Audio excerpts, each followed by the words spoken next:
Hello दोस्तों, स्वागत है आपका कॉमिक्स टाइम्स में। और आज हम शुरू कर रहे हैं एक और बेहतरीन कॉमिक्स जिसका नाम है लुटेरों का खजाना। इसका पहला पेज आप देख सकते हैं दोस्तों। और अभी तक आपने हमारे चैनल को सब्सक्राइब नहीं किया तो प्लीज़ सब्सक्राइब कर दें। चलिए शुरू करते हैं बिना समय गंवाए। एक विशाल समुद्री जहाज ला मार्टिना तेज लहरों पर तैरता हुआ अपनी मंजिल की ओर बढ़ रहा था। उस जहाज में सैकड़ों यात्रियों के अलावा गिरिराज, सुदेश, विश्वास और अनवर आदि 4 मित्र भी यात्रा कर रहे थे। चारों मित्र गर्मियों की छुट्टी मनाने ऑस्ट्रेलिया जा रहे थे। अरे देखो देखो गिरिराज, लगता है दूर समुद्र में कोई हवेल तैर रही है। हवेल? जरा दूरबीन मुझे देना, मैं भी हवेल को देखना चाहता हूँ। विश्वास ने सुदेश से दूरबीन लेकर देखा। अरे हाँ, बहुत बड़ी भयंकर हवेल है, हमारे जहाज से भी बड़ी होगी। दूरबीन मुझे देना, मैं भी देखूं कितनी बड़ी हवेल है। जब गिरिराज ने उस हवेल को देखा तो चौंक पड़ा। अरे वो हवेल तो हमारे जहाज की ओर ही आ रही है। अभी गिरिराज उस हवेल को देख ही रहा था कि जहाज के कैप्टन मिस्टर एस्कॉट उधर आ निकले। गुड मॉर्निंग एवरीबॉडी, आप लोग इतनी हैरानी से समुद्र में क्या देख रहे हैं?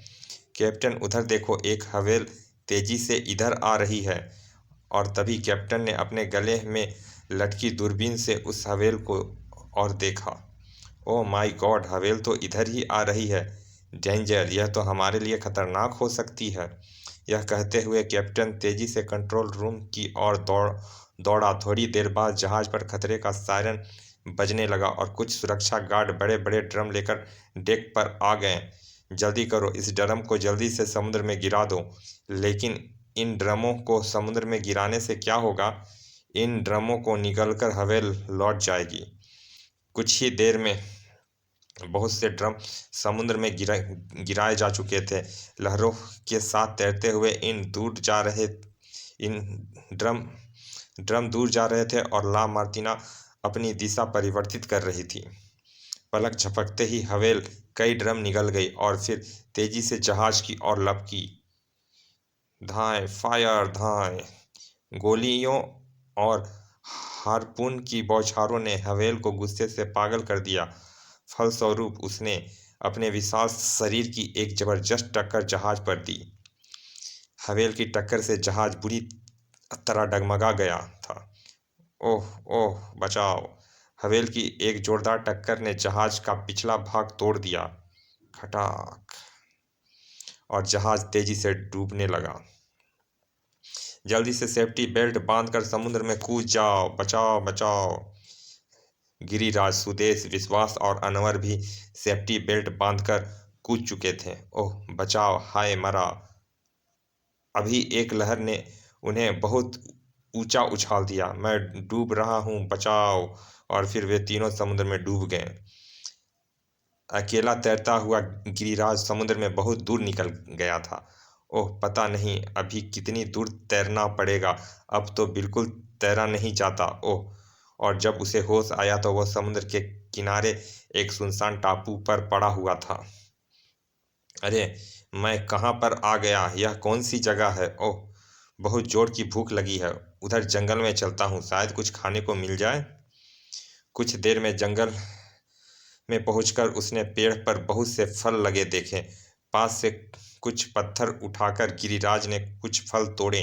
उन फलों को खाकर गिरिराज ने अपनी भूख शांत की। कुछ ही देर में रात का अंधेरा फैलने लगा था। ओह, रात होने वाली है, मुझे जल्दी ही सोने की जगह ढूंढनी होगी। घने जंगल में जमीन पर सोना तो बहुत खतरनाक है। वह रात गिरिराज ने एक पेड़ पर सोकर गुजारी। सुबह हो गई। समुद्र के किनारे चलकर बैठता हूँ, शायद कोई भूला भटका जहाज इधर आ जाए। कुछ दिन ऐसे ही प्रतीक्षा करते हुए बीत गए, लेकिन वहां से कोई नहीं जहाज नहीं गुजरा। ओह, आज भी कोई जहाज नहीं गुजरा।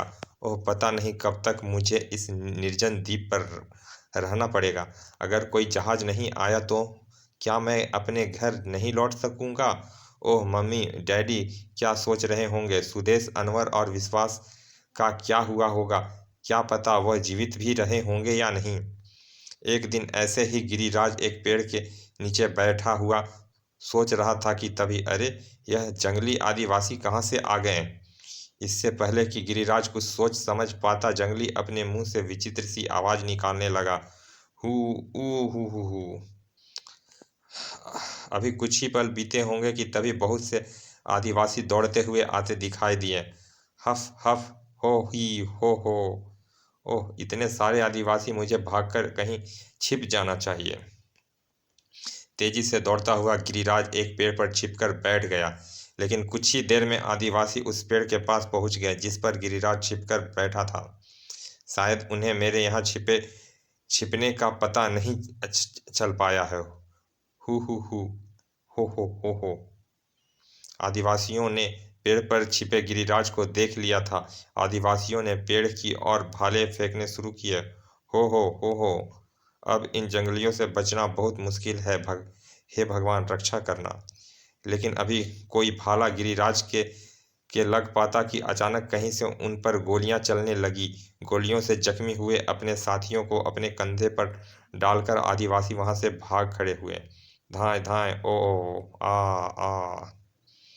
गिरिराज आश्चर्यचकित पेड़ पर बैठा अभी सोच रहा था कि उसने दूर एक एक पेड़ से उतरते हुए बूढ़े आदमी को देखा।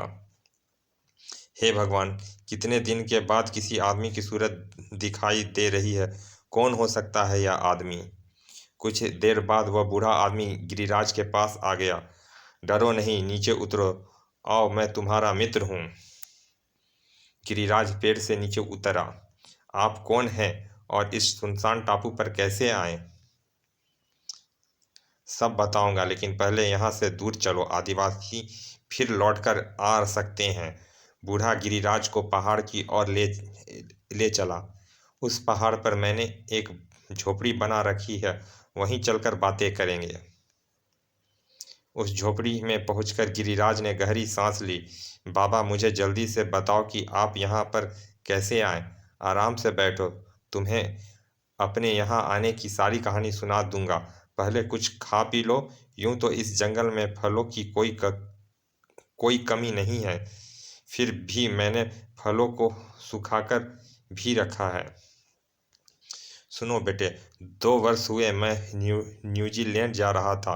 बदकिस्मती से मैं एक छोटे समुद्री जहाज में यात्रा कर रहा था। तभी हम न्यूजीलैंड से 60-70 किलोमीटर दूर थे कि अचानक एक समुद्री जहाज तेजी से हमारी ओर आता दिखाई दिया। अभी वह जहाज हमारे जहाज के पास आता ही था कि उस पर से गोलियों की वर्षा शुरू हो गई। गोलियों से अनेक स्त्री, पुरुष और बच्चे मारे गए। ढाई ढाई, ओ आह ओ। लोगों को लूटकर उन लुटेरों ने हमारे जहाज में आग लगा दी। भयंकर आग की लपटों ने जब जहाज जलने लगा तो हमने समुद्र में छलांग लगा दी। मौत और जिंदगी में भयंकर संघर्ष चल रहा था। तेज लहर हमें वापस जलते हुए जहाज के पास ले जा रही थी और हम दूसरी ओर जाने की कोशिश कर रहे थे। ओह हे भगवान!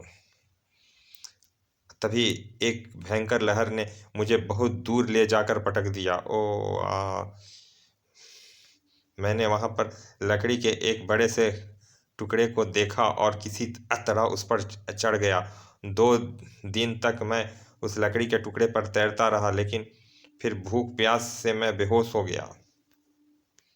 और जब मुझे होश आया तो मैं इस द्वीप पर पड़ा हुआ था। बस बूढ़े रॉबर्ट की यही कहानी है। लेकिन तुम इस द्वीप पर कैसे पहुँचे? बाबा, मेरी ऐसी ही दुख भरी कहानी है। मेरा नाम गिरिराज है। मैं अपने दोस्तों के साथ ऑस्ट्रेलिया जा रहा था। रास्ते में एक हवेल ने हमारा जहाज डुबो दिया। मैं भूखा प्यासा किसी तरह द्वीप में पहुंच गया। लेकिन बाबा, अब हम अपने देश कैसे जा सकेंगे? बेटे, 2 वर्ष से मैं भी यही सोच रहा था। कई बार सोचा कुछ पेड़ को बांधकर उन पर बैठकर चलूं, लेकिन हजारों किलोमीटर फैले समुद्र में जाने का साहस नहीं होता। बेटा, मैंने कभी किसी जहाज को इधर से गुजरते नहीं देखा। कुछ वायुयान गुजरते हैं भी, तो इतनी ऊंचाई से कि कोई मुझे देख भी नहीं पाता होगा। गिरिराज रॉबर्ट के साथ रहने लगा। दोनों पेड़ से कुछ फल तोड़कर खाते और पास के झरने का पानी पीकर दिन गुजारने लगे। बाबा, तुमने इतना सारा सामान कहाँ से इकट्ठा किया? बेटे, समुद्री जहाज से लोग खाली डिब्बे और दूसरी चीजें फेंक देते हैं, वे लहरों के साथ किनारे पर पहुंच जाती है। कुछ दिन ऐसे ही बीत गए। एक रात वे दोनों गहरी नींद में सो रहे थे कि आदिवासियों का शोर सुनकर उठ बैठे। हो, बाबा, मुझे लगता है कि आदिवासियों ने हम पर हमला कर दिया है। ओह, अब क्या करें? अब तो मेरे पास बंदूक की गोली भी नहीं है। 2-3 गोलियां से हम उनका मुकाबला कैसे करेंगे? फिर कुछ सोचकर, गिरिराज सुनो, उनके यहाँ आने से पहले हम कहीं छिप जाते हैं। हाँ बाबा, यही ठीक रहेगा। एक बड़ी चट्टान के पीछे छिपे हुए उन दोनों ने देखा। हो, जहीं मुझे मत नहीं, मुझे मत मारो, बचाओ। हो। बाबा, इस लड़की को बचा लो, गोलियां चलाओ। नहीं बेटे, हम गोली नहीं चला सकते। अगर उन्हें हम पर हमला कर दिया तो हम बेमौत मारे जाएंगे। मौत तो एक ना एक दिन हमको आनी है। फिर क्यों ना किसी की भलाई के लिए अपने जीवन का बलिदान कर दें। शायद तुम ठीक कहते हो, लेकिन आंखें बंद करके अपने जीवन को नष्ट करना मूर्खता है। हमें प्रतीक्षा करनी चाहिए। विवश होकर दोनों चुप रह गए। जब आदिवासी चले गए तो वे अपनी झोपड़ी में लौट आए। बाबा, उस लड़की को यह आदिवासी मारकर खा जाएंगे। हम भी तो विवश हैं, लाख चाहकर भी उसे नहीं बचा सकते। उस रात दोनों सो नहीं सके। सुबह जब दोनों समुद्र किनारे गए तो, बाबा, यह बड़े बड़े कई डिब्बे कैसे हैं? ओह, लगता है समुद्री लुटेरों ने फिर कोई जहाज लूटा है। इस डूबते हुए जहाज का सामान बह आया है। खोलकर देखते हैं इनमें क्या है। शायद हमारे काम की कोई चीज मिल जाए। किनारे पर लाकर जब गिरिराज ने उन बक्सों को खोला तो दोनों चौंक पड़े। बाबा देखो, इसमें कितने सारे हथियार भरे हैं, और इस बक्से में कपड़े। बा हाँ बाबा, जल्दी चलो, कहीं वे उसको मार न डालें। गिरिराज, जल्दी से हथियार निकाल लो, अब हम आदिवासियों से उस लड़की को बचा सकते हैं। हाँ बाबा, जल्दी चलो, कहीं वे उसको मार न डालें। कुछ ही देर में वह घने जंगलों में जा रहे थे। बहुत देर तक जंगलों में भटकने के बाद भी उन्हें आदिवासियों का कुछ पता नहीं चला।